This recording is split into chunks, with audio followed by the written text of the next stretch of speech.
All right, shalom, shalom. It's the brother Azariah from the Pittsburgh GMS camp. First and foremost, I want to give all honor, glory, and praises to Yahweh Ba'ashem Yahushai. Double honors to the apostles and elders, the great millstone. Much love to you brothers out there preaching the truth in sincerity. And peace and blessings to the hopeful elect and the 1/3 of Israel, men, women, and children. All right, so I want to do this lesson, and I'm going to entitle this lesson. So now you know that you're an Israelite and that Esau is the white man. Now what? All right, something of that effect. So, I want to start off with Ecclesiasticus 12:10. This is, one thing. If you don't know you have an enemy, and who your enemy is, then how can you follow this? It says, never trust thine enemy. Let me start at 12:10. Never trust thine enemy, for like as iron rusteth, so is his wickedness. So it's inevitable that iron will rust if you don't maintain it. If you don't butter it up and keep it seasoned, it's gonna rust. So take that for what it is. So is his wickedness. So never trust thine enemy, for like as iron rusteth, which is gonna rust, so is his wickedness. Though he humble himself and go crouching, yet take good heed and beware of him. And thou shalt be unto him as though thou hast wiped a looking glass. And thou shalt know that his rust hath not altogether wiped away. Set him not by thee, lest, when he have overthrown thee, he stand up in thy place. Neither let him sit at thy right hand, lest he seek to take thy seat. And thou at the last remember my words, and be pricked therewith. Who will pity a charmer that is bitten with a serpent, or any such as come nigh wild beasts? See if there's any more on that. So one that goeth to a sinner and is defiled with him in his sins, who will pity? For a while he will abide with thee, but if thou begin to fall, he will not tarry. He not gonna slow around. If he see you falling, he gonna move, swoop in for the kill. An enemy speaketh sweetly with his lips, but in his heart he imagineth how to throw thee into a pit. He will weep with his eyes, but if he find opportunity, he will not be satisfied with blood. If adversity come upon thee, thou shalt find him there first, and though he pretend to help thee, yet shall he undermine thee. He will shake his head and clap his hands and whisper much, and change his countenance. Look at that nigga, I can't believe. Like, ain't it a shame how he done fell down? And that's a very powerful scripture right there. You know what I'm saying? Never trust thine enemy, because it's inevitable that he will overthrow thee. I mean, even if you think about the example of King David and Saul, that spirit kept on hopping on Saul to try to kill David. No matter how many kindnesses that David showed to Saul, and Saul seemed to have those moments of, you know what, you a good man, I'm gonna leave you alone. And then next thing you know, when David was in his presence, that spirit hopped on him and he tried to hit him with the spear.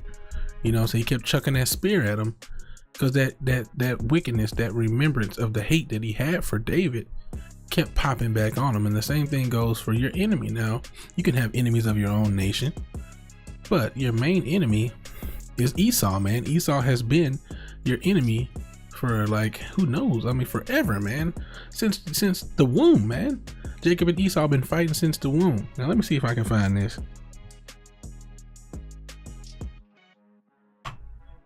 Oops. Come on. Here we go. Amos 1:11. Okay. I guess I'll just open it up right here. Here we go. Thus saith the Lord, for 3 transgressions of Edom, and for 4, I will not turn away the punishment thereof, because he did pursue his brother with the sword, and did cast off all pity, and his anger did tear perpetually, and he kept his wrath forever. So if you don't know who your enemy is, if you don't know that Esau is the so-called white man, then you won't understand why blacks, Latinos, and Native Americans, primary blacks, who are from the tribe of Judah, more than likely the African Americans in America, you won't understand why they're getting treated the way they're treated, because you don't think Esau's the white man. You don't think that the white man's your enemy. You know what I'm saying? It's like when you don't accept that Esau is the so-called white man, you have no idea why you're getting killed by the white man. You don't have any idea. But why? It's because his anger did tear perpetually, and he kept his wrath forever. That's why the Most High is going to punish him. All right. So what does that mean? Does that mean you go out and just start killing white people? No, that doesn't mean that. Of course not. Because guess what? Romans 12 and 18. No, I'm not even going to go to that one first. Yeah. I'll start it there. But I'm going to start at 19 first. Dearly beloved, avenge not yourselves, but rather give place unto wrath. For it is written, vengeance is mine. I will repay, saith the Lord. So that doesn't, I'm not saying that you should sit here and let somebody kill you. I mean, if you can escape, then you should definitely escape, but if you go to war with Esau, you're not going to win. I'm just telling you now, you're not going to win against Esau, no matter what you thinking is going on. Most High might deliver a couple of them into your hands, but ultimately Most High's not, that's not where we are right now. Matter of fact,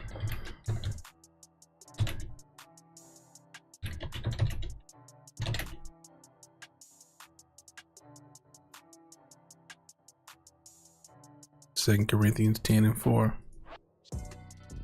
For the weapons of our warfare are not carnal, not worldly, but mighty through God to the pulling down of strongholds. So that's the weapon that we have right now, is to use the word to pull down these different strongholds that Esau has set up to trap our people. I mean, it's so many things come into view once you understand that Esau is the white man, and then once you understand that he's taking crafty counsel, he's the head nation that's taking counsel against our people to destroy us, to take us away from Yahweh, to take us away from our power. That's why they promote this gayness. That's why the Jewish people that run the music industry promote violence and homosexuality and whorism and all these different things. It all comes together into one big painted picture in front of you. Like, you know what? Now I understand why the white man pushes these agendas on our people so hard. Why transgenderism is pushed so hard. Why women's liberation is pushed so hard to separate the family. Why all these things are pushed so hard. Why? Because he hates us. He wants to separate us from our power, and he's doing everything in his power to keep us in wickedness so that the Most High will not defend us, man. So we have to come tear down the strongholds using what? Using the scriptures to expose this man through the spirit and power of Yahweh Hashem Yahweh Shai, man. That's what it is. But if you don't acknowledge who your enemy is, then where's who are you warring against? There are actually people on this earth who do the will of Satan, huh?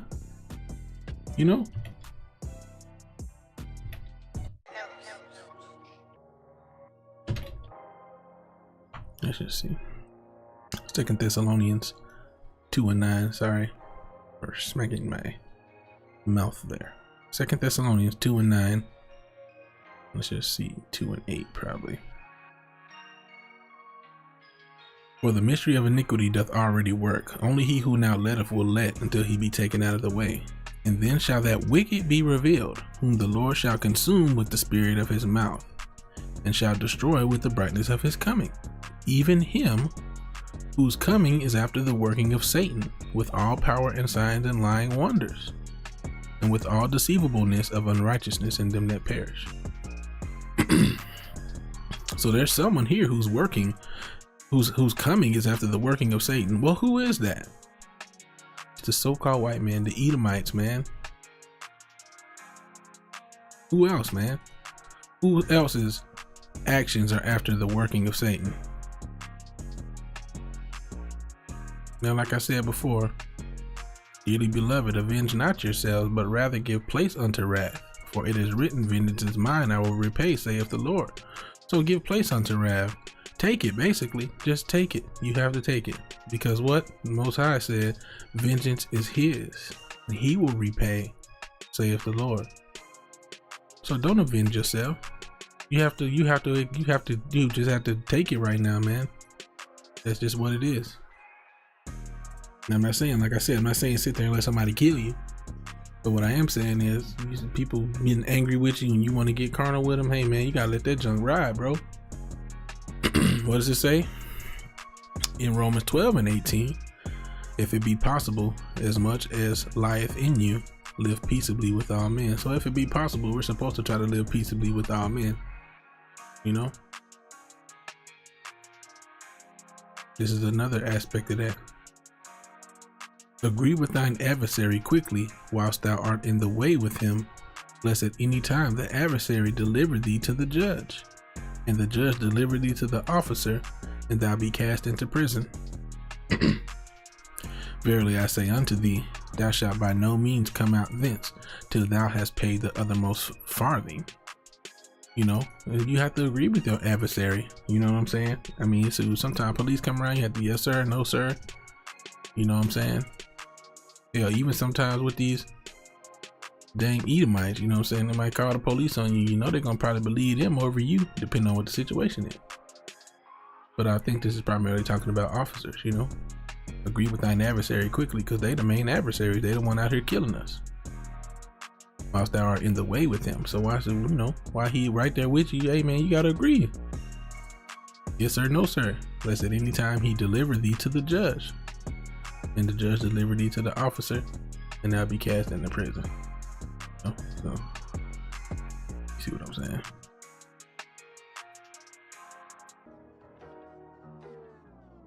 And there's some more things in there that I did want to get into, but I think I'll let this be the next lesson that I do right here when I start going into these other things, you know. Yeah, I'll get into these other, because I had to find a couple of these words, and I'll get into these later. But anyway, I just want to put up a quick video, you know what I'm saying, for you, those of you who might actually now understand that you have an enemy and who that enemy is, you know. And don't get it twisted. I mean, this is not necessarily a racist thing. I mean, I am all for the children of Israel, and so if you want to say that, then yeah, I guess I'm racist. But the thing is this: some of the children of Israel are going to look like so-called white men, so-called Chinese men, so-called Arabs, so-called Africans. You know, they're going to be children of Israel. They look like all these different races, and so it's not for me to pass judgment right off the bat just because of how somebody looks. This is not about looks. This is about the spirit that resonates within you, and whether or not your spirit agrees with the spirit of the word.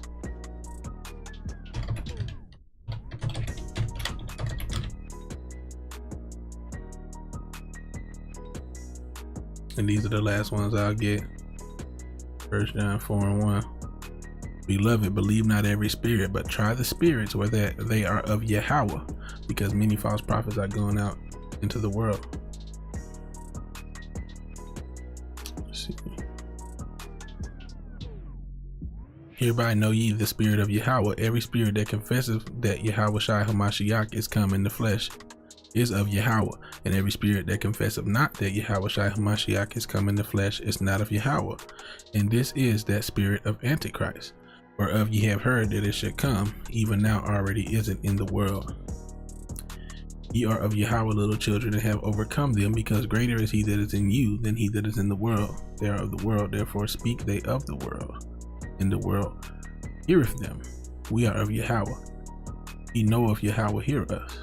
He that is not of Yahweh heareth us not, heareth not us. Hereby know we the spirit of truth and the spirit of error.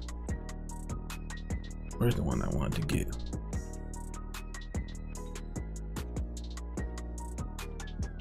Alright, it's the spirit that quickeneth the flesh profiteth nothing. The words that I speak unto you, they are spirit and they are life. So you know, if your spirit resonates with these words, then you're more than likely a children of Israel, whether you look white, whatever the case may be. Alright, so all praises, honor, and glory go to Yahweh Ba'ashem, Yahweh Shai. Double honor to the apostles and elders of the great millstone. Much love to you brothers out there preaching the truth in sincerity, and shalom.